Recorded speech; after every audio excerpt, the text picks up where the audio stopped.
I'd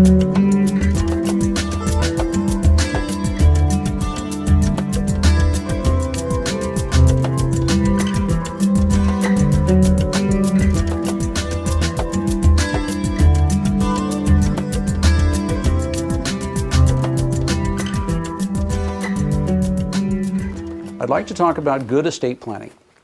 Good estate planning can be defined as giving your property to the persons that you select in the manner that you select as economically and conveniently as possible.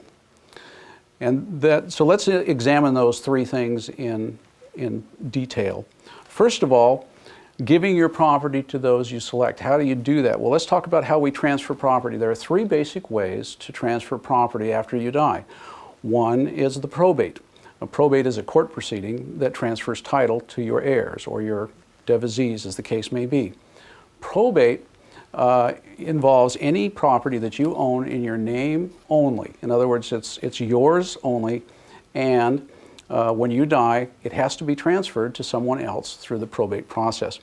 The second way of transferring property when you die is called survivorship property. Now, survivorship property involves things like joint bank accounts, or there are accounts called transfer on death or pay on death accounts. These things transfer by operation of law. That means that there's no probate required. And another thing that happens under this is that even real estate can be transfer on death, because Oregon has just passed a statute that allows transfer on death deeds. Works just like a transfer on death account. And it's a nice tool, and one of those things that's just come up in the legislature. The third thing that we talk about is, as far as transferring property, is property that's in trust. And this involves what we call a living trust.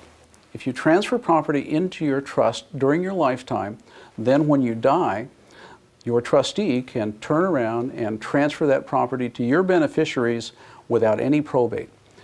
So those are the three ways: transferring property through probate, survivorship property, and property held in trust. Now then, transferring it in the manner that you select really means establishing conditions for the transfer of your assets. When you use probate, you can do that by creating what's known as a testamentary trust. And that is, you create a trust that doesn't come into existence until you die, and it's written into your will, and it says, hold this property in trust for my child, or however, and then it appoints a trustee, and then after the probate is completed, the trustee can then administer the trust and can limit how the property is to be transferred or distributed to your heir. This kind of thing can be for educational purposes. It might be for just sort of creditor protection for a child. It might even be a situation where you just want to make sure that the child reaches certain goals before they receive whatever distribution they're to receive from the testamentary trust. These are often used in estate planning for tax purposes as well. The other thing that you can do, as far as that is concerned, is in a living trust. And a living trust will allow you to do the same thing, but without the probate. So those are good things in terms of determining the manner of the distribution of your property. And then finally, looking at it as economically and conveniently as possible. First of all, look at probate.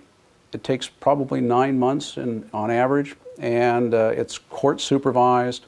It's fairly expensive in some instances, and it's a public record. So people sometimes don't like that very much because it's open to the world. It shows what the assets were, and it shows a copy of the will, and it's a lot of things that some people just don't like to do. So now survivorship property is without probate as well.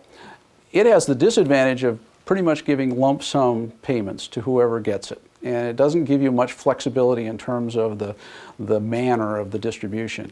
But nonetheless, it's a very convenient way to do it, and less expensive than some others. And a lot of times you use that as a tool that goes with trusts or other vehicles for transferring property after you die. And then finally, there's the trust property. And a living trust tends to be very convenient. It's less expensive to administer in most cases. It is a little more expensive to do than a will, but it also adds some convenience because it allows for some lifetime management during your lifetime, say for example if you become incapacitated. So it does two things. It helps distribute your property to you if you need it and you have a trustee, or when you die it gets distributed very conveniently to your heirs or your beneficiaries, and it's completely private. So by using those tools, the survivorship property, probate, and trust property, you can transfer your property to the persons that you select in the manner that you select as conveniently and inexpensively as possible.